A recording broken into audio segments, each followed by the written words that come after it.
You know, whenever there's this much fabric involved, it's going to be a fun tutorial.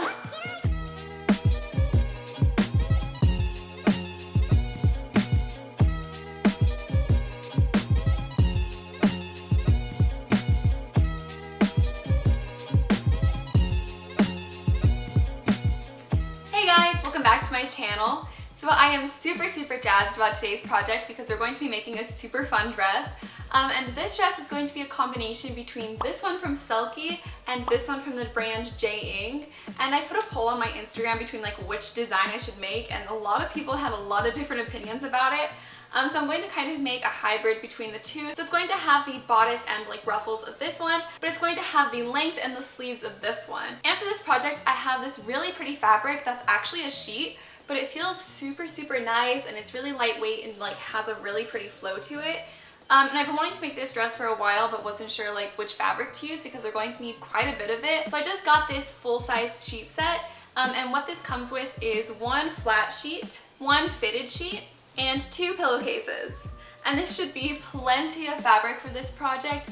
I probably could have gotten the twin size, but I just like having extra fabric on my hands, so like I said, I got the full size. And I was just really thrilled with the quality of this fabric because it's actually like very nice and flowy. So it's going to work very nicely for this design, and it's also like the exact color I needed, so I just really lucked out with this. And I got this one from just a local store around here, but you could definitely find a very similar one on Amazon. I will try to link one down below. Of course, I didn't buy that one, so I don't know like the quality of it, but I've used sheets from Amazon in the past, and they've always worked pretty well for me. And if yours does seem a little bit more on the stiff side, you're not totally sure about it, try washing it with some fabric softener first because that can help tremendously. And I'm just really excited to like play with this much fabric because I haven't done that in a while. So I think it's time to get working. Whenever I'm working with sheets, my main goal is to be able to use them just as I would with regular fabrics. So the first things I'm going to do is I'm going to take the fitted sheet and I'm going to put a little slit in it and pull all the elastic out of it. And once you have it all out, you're actually going to want to save it because we're going to use this for the sleeves a little bit later. And then the fitted sheet will also have these kind of like sewn corners to make it more of a square shape. So I just went ahead and cut all of those off, and then it should have this kind of square cutout on all of them. And then from there, this is just a big piece of flat fabric to use however we like. And Chloe thought that these sheets were also very comfortable. You can also do the same thing with the pillowcases where you just cut off all of the sewn seams, but I actually just went ahead and used mine as like a piece of folded over fabric because I needed to fold over my piece anyway and cut out 2. So when I used the pillowcase, I was already cutting out 2 pieces. And here are the first pieces for the dress, and here I have the bottom center and bottom side piece. And so half of these pieces are going to be for the outer fabric and half of these pieces are going to be our lining pieces. Next up here we have the top bodice pieces, and don't mind me accidentally putting that piece upside down and having to flip it for this clip. And these are going to be the cup pieces for the bodice, so you want to cut 4 out of each.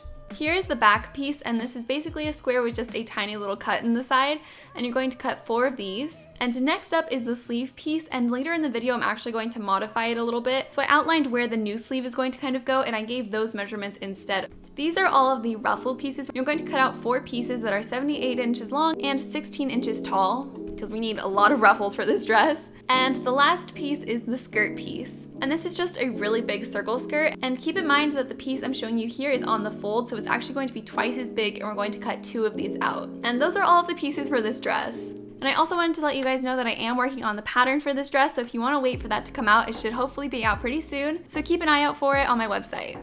Now, before we get to sewing, I'm going to very quickly talk about today's sponsor, Skillshare. Skillshare is an online learning community with thousands of different classes for you guys to choose from painting, photography, editing, animation, drawing, writing, basically anything you can think of. And one that I've been looking forward to taking is called How to Paint Watercolor Houseplants, and it's taught by Audrey Raw, and I just really love her style of watercolor, and I've actually been really looking into doing some nice watercolor paintings for my new place. So I've been really excited to take her class and work on those paintings. And she goes through all of the steps from getting her supplies to sketching to color mixing and all that jazz, and the end result is super pretty. And because Skillshare is made specifically for learning, there are no ads, so you can keep your focus on the project. So if you guys want to check out Skillshare, the first 1,000 of my subscribers to click the link in my description will get a 1-month free trial of Skillshare so you can explore your creativity. Thank you to Skillshare for sponsoring this video, and now it is back to sewing. On this dress, I'm going to start with all of the front pieces because I figured that would probably be a good thing to assemble first. And I'm going to work with the bottom pieces first. So I'm going to take the bottom center and bottom sides, and for each center piece I'm going to sew 2 side pieces to it.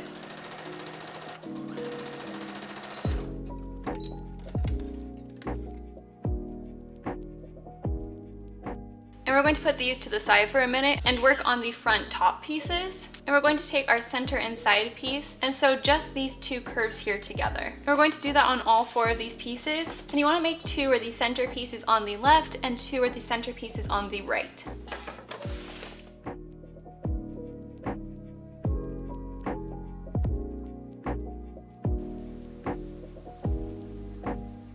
Now that all of these pieces have been sewn, we need to connect this part of the top to this part of the bottom. And to make it a little bit easier to sew these parts in, I'm going to add some notches around these curves here.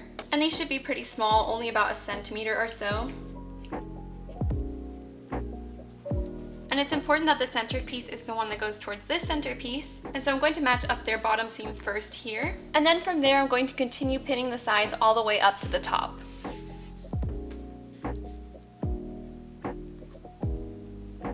I'm going to sew down either curve here.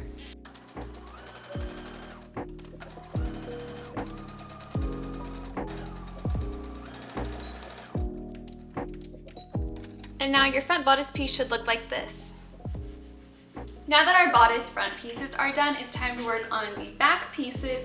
And first up on these, we need to add some darts. So I'm going to take all of our individual pieces and I'm going to fold the side with the curve over for 4.5 inches. And then from the bottom of that piece, I'm going to mark out a dart that goes in about 3/4 of an inch and goes up for about 7 inches. And then I'm just going to sew this triangle in here. And I'm going to do that on all of the back pieces.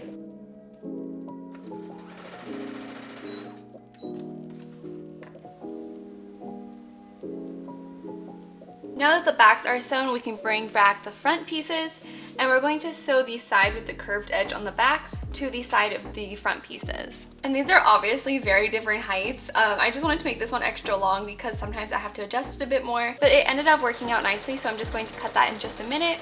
And I'm going to take the back piece and put it pretty side to pretty side and sew these together on either side. And as you can see, I'm not lining these edges up perfectly because when I draft all my own patterns, sometimes things just don't quite line up. And part of pattern drafting is just learning how to adjust those kinds of things as you go. So I'm taking some length off of the side of the front piece and also off of the top while I sew these together. I'm going to make this one into a pattern though for you guys, and on those patterns, these kinds of adjustments will already be done. So now I'm also going to trim the bottom so that these are the same length. I think we need to do the sleeves next, but the more that I look at the sleeve that I already cut out, I think I want to modify it because I feel like with this pattern, most of the floof is going to be at the top of the sleeve right now, and looking back at the reference, most of the floof is at the bottom of the sleeve. So I think I'm going to cut down this top quite a bit and make it so that it goes out at the bottom, not going in.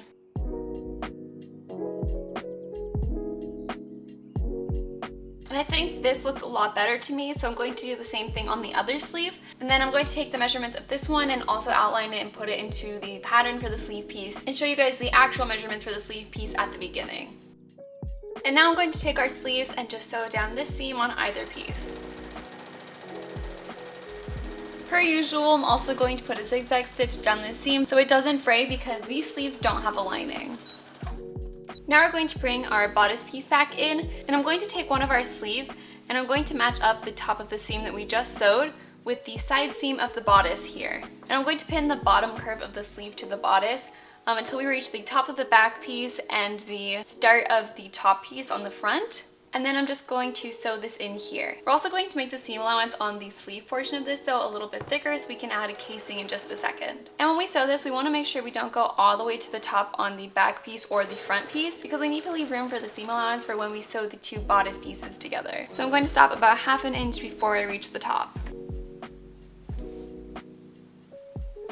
The base of the sleeve is now attached, and these sleeves are gigantic, so we need to make casing to gather them all up. And we're actually going to use the elastic that we got from the sheet because this elastic tends to be like really stretchy but also soft, so it's really comfortable for puff sleeves. We're going to make a casing by taking the part of the sleeve that we didn't sew around and folding this edge over twice and stitching around it. You just want to make sure that the casing is big enough for your elastic, And then we're going to stitch down either side of it because I've noticed when I do that, it actually makes it sit a lot nicer. And doing the casing sometimes can be a little bit tricky, but I've also found that with sleeves like this, if it doesn't lay perfectly, you're really not going to notice with all of the ruffles we're going to add.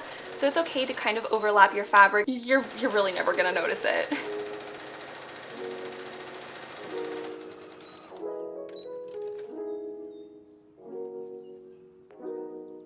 Now we can take our elastic and put a safety pin on one end of it, and then I'm going to thread it through our casing.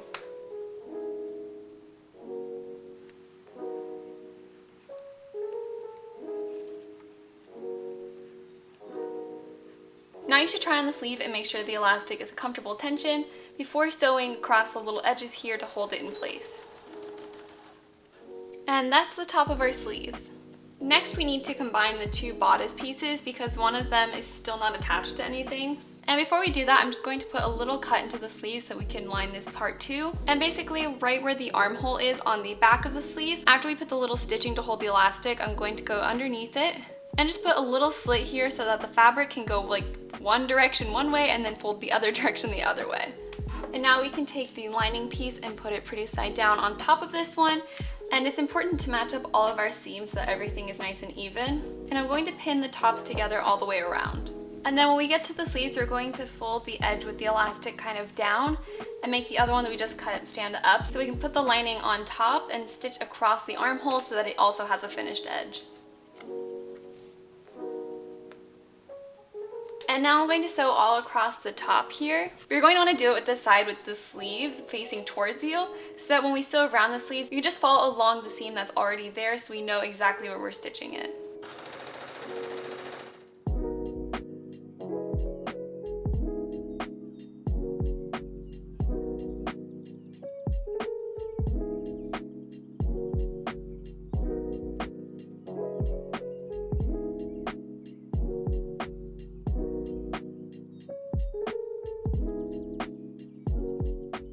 Now we can turn this piece right side out. It should be fully lined.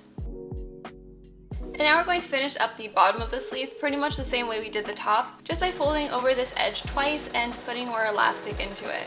This time though, you want to make sure that you leave a little opening when you sew this around so that we have a place to put our elastic through, and then after I'm just going to put some stitches across to close it up.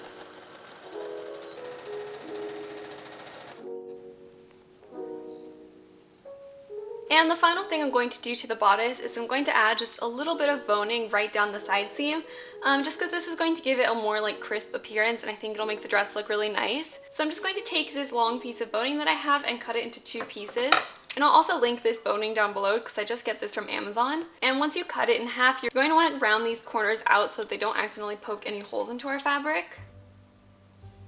And then I'm going to lay it against the seam that I'm going to sew it to. And I want to cut it so that it's about ½ an inch away from the bottom because that's where we're going to sew the skirt to it. And again, I'm going to cut it and round out this edge. And now I'm just going to top stitch this boning onto the lining piece down the side seam.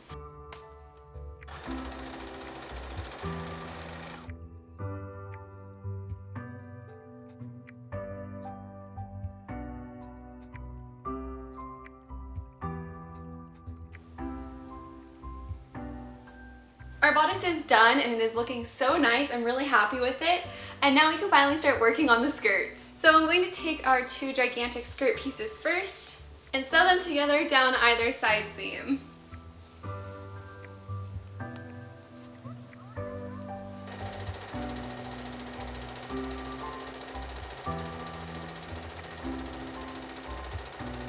And I'm also going to zigzag down these raw edges.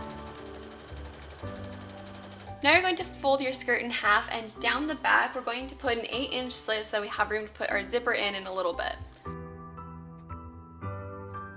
Then we're going to put 2 parallel basting stitches all across the top edge of the skirt. And now we're going to bring our bodice back and we're going to open it up so that we have the front side up here. And then we're going to take the skirt and pin it pretty side to this piece, matching up these side seams and center first, and then pulling on those basting stitches so that it gathers into those spaces.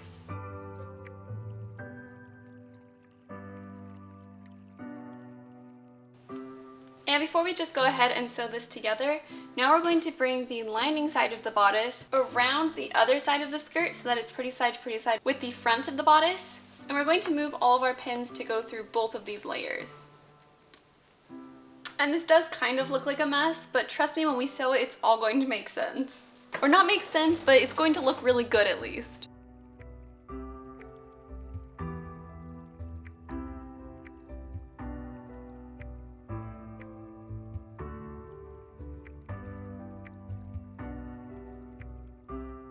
And now we can turn this right side out, and the skirt should be attached and there shouldn't be any raw edges in the back. Looks so nice. Now we can go ahead and take out those basting stitches. This dress is so pretty, I'm so in love with it. And now we need to add the ruffles at the bottom of the skirt. So I'm going to take all of the ruffle layers I cut out and just sew them into one gigantic loop.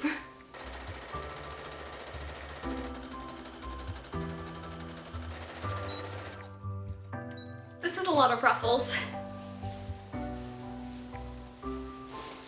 Okay, and now that this is one ginormous loop, I'm going to fold over the top edge towards the back, about 1.5 inches or so over, and then I'm going to put 2 parallel basting stitches all across this big piece. And before I start the basting stitches, I'm also going to measure this out into 4 equal sections so that I can start and stop a few different basting stitches, just because it's going to make it a little bit easier to gather this all up.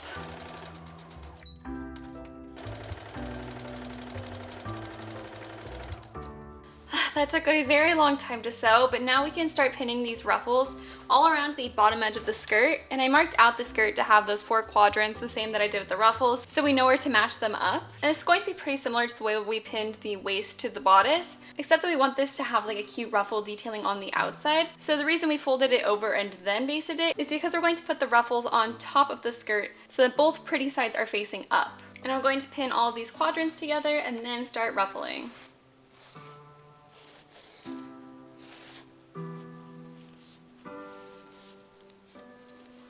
That is definitely the most ruffling I've ever done, and it's finally time to sew it down. And then when I sew this one, I think I'm going to do it about 1/2 inch away from the top of this ruffle, so it gives us a really cute detail.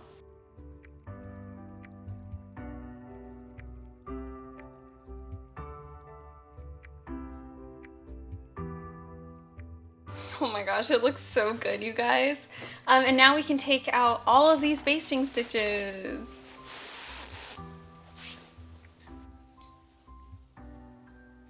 We are almost done with this dress, and now we need to finish up the gigantic hole in the back by putting in an invisible zipper.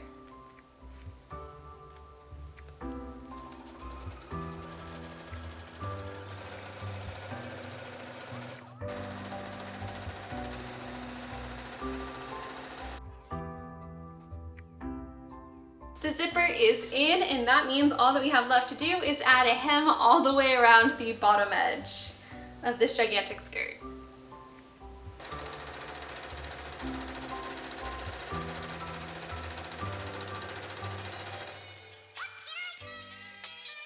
And it is finally time for everybody's favorite part, the finished product.